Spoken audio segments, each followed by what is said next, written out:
என்னென்னலாம் பிரச்சனை பண்ணி கொஞ்சம் லஞ்சமா. அதுக்கு பிறகு ஒரு ஆளை பிடிச்சிக்கிட்டாங்க. யாருன்னு உங்களுக்கு தெரியும்.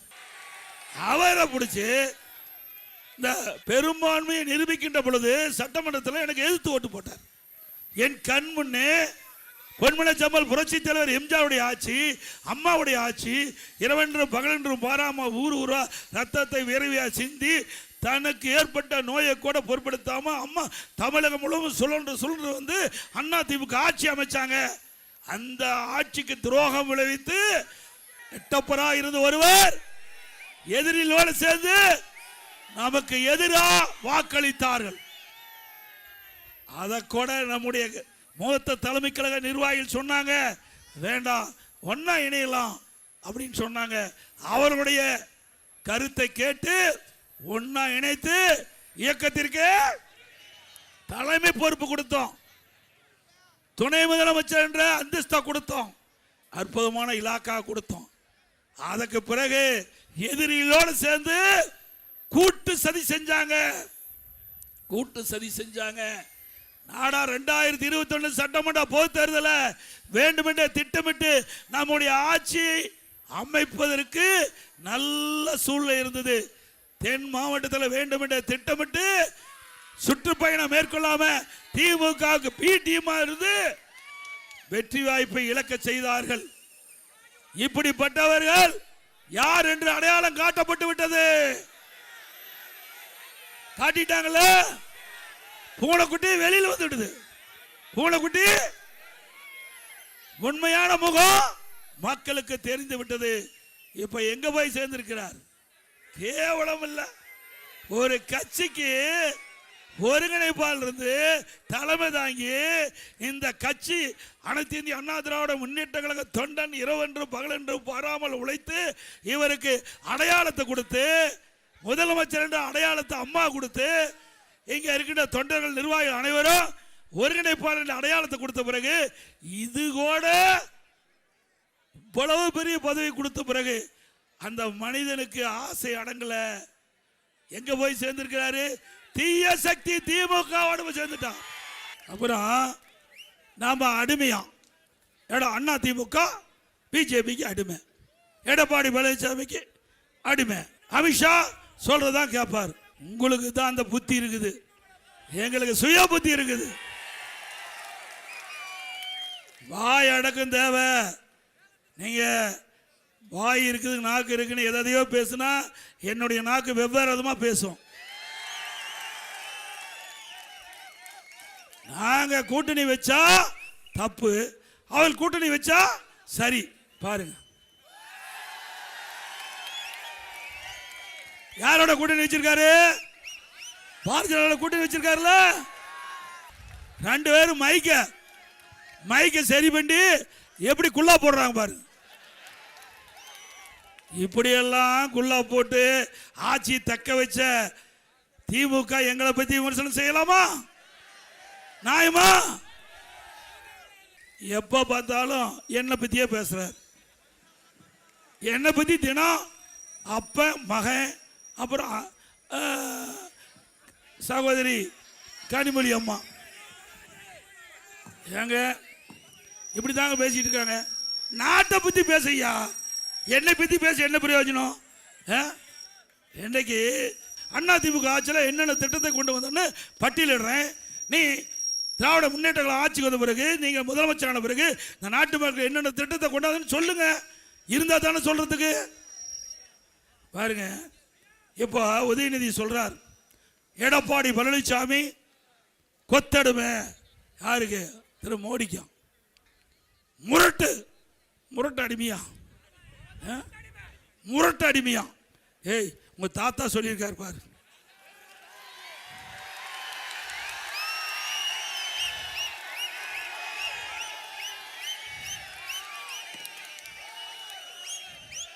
எங்க நகரப்பகுதியில் இருக்கிற ஆட்டோ ஓட்டுநர்கள் ஆட்டோ சங்கத்தில் பதிவு செஞ்சு புதிய ஆட்டோ வாங்கினா 75,000 ரூபாய் மானியம் கொடுக்கப்படும். அதோட இந்த நடைபாதை ஓரமாக கடை வைத்திருக்கிறவர்கள் கூட்டுறவு சங்கத்தில் வாங்கி கடன் முழுவதும் தள்ளுபடி செய்யப்படும்.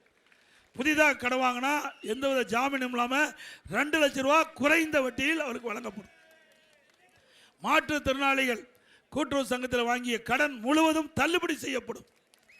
அதே போல அம்மா இல்ல திட்டம் இன்றைக்கு நகர பகுதியில் இருக்கின்ற மக்கள், ஏழை மக்கள், ஜாதி பாகுபாடு பாராம, மத பாகுபாடு பாராம, ஏழைகள் வீடு இல்லாமல் இருக்கின்ற அனைவருக்கும் அற்புதமான காங்கிரீட் வீடு கட்டி கொடுக்கப்படும். அதோட பட்டியலின மக்கள், ஆதிராவிட மக்கள், அரிதிரு மக்கள், அவர்கள் குடும்பத்தில் திருமணமாகி தனி குடித்தனம் போகின்ற பொழுது அந்த குடும்பத்தாருக்கும் அற்புதமான காங்கிரீட் வீடு கட்டி கொடுக்கப்படும். அதோட ரேஷன் கடையில் வழங்கப்படுகின்ற அரிசி சற்று தரக்குறைவாக இருப்பதாக என்னுடைய கவனத்திற்கு வந்திருக்குது.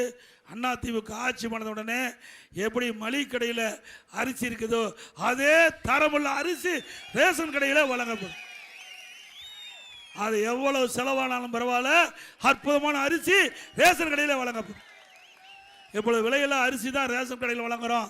அதிமுக ஆட்சி வந்தவுடன் விலையில்லா பருப்பு வழங்கப்படும், விலையில்லா எண்ணெய் வழங்கப்படும். அதே போல் பட்டப்படிப்பு படித்து வேலைவாய்ப்பு அலுவலகத்தில் பதிவு செஞ்சு பணி கிடைக்காமல் இருக்கின்ற அந்த இளைஞர்களுக்கு மாதந்தோறும் 2000 ரூபாய் உதவித்தொகை வழங்கப்படும். +2 வரை இருப்பவர்களுக்கு 1000 ரூபாய் வழங்கப்படும்.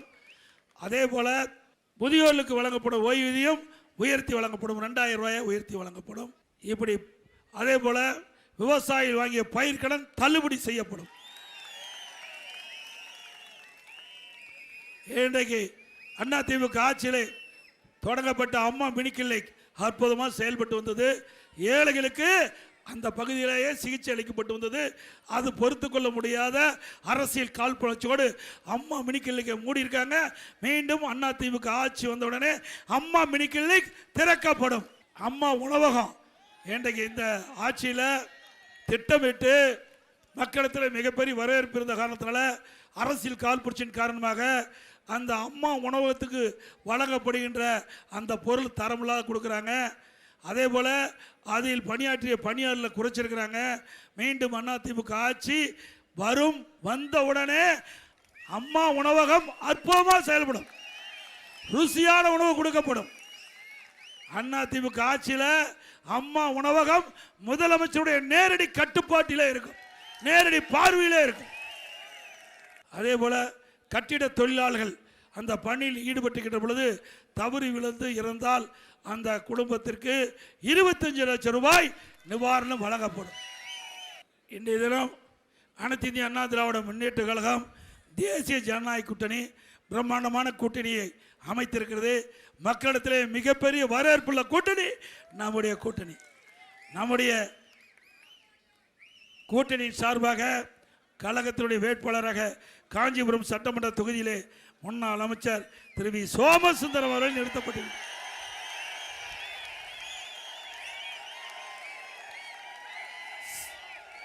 ஸ்ரீபெரும்பூர் சட்டமன்ற தொகுதியில் முன்னாள் எம்எல்ஏ திரு கே பழனி அவர்களை நிறுத்தப்பட்டுள்ளார். அந்த 2 பேர்களுக்கும் 2 கழக வேட்பாளருக்கும் இரட்டை சின்னத்திலே வாக்களியுங்கள். நம்முடைய சின்னம் புரட்சி தலைவர் எம்ஜிஆர் சின்னம், அம்மாவின் சின்னம், விவசாயியின் சின்னம், நெசவாளின் சின்னம், ஏழையின் சின்னம், வெற்றி சின்னம். இரட்டலைக்கு வாக்களியுங்கள். அதே போல நம்முடைய தேசிய ஜனநாயக கூட்டணியில் அங்கம் வைக்கிறது இருக்கின்ற பாட்டாளி மக்கள் கட்சி, மரியாதைக்குரிய முன்னாள் மத்திய அமைச்சர் நாடாளுமன்ற உறுப்பினர் அன்புமணி ராமதாஸ் அவருடைய ஆசி பெற்ற வேட்பாளர் உத்தரமேர் சட்டமன்ற தொகுதியில் அவருடைய கட்சியின் சார்பாக அவரை நிறுத்தப்பட்டுகின்றார். அவர் மகேஷ்குமார் அவருக்கு மாம்பழ சின்னத்திலே வாக்களிங்க. அவருக்கு மாம்பழ சின்னத்திலே வாக்களிங்கள். கழக வேட்பாளருக்கு இரட்டை சின்னம், கூட்டணி வேட்பாளருக்கு மாம்பழ சின்னம். நம்முடைய 3 வேட்பாளர் வெற்றி பெற்று காஞ்சிபுரம் மாவட்டம் அதிமுக கோட்டை அப்படி நிரூபிக்க வேண்டும் என்று உங்களை இருகரம் கூப்பி வேண்டி கேட்டு,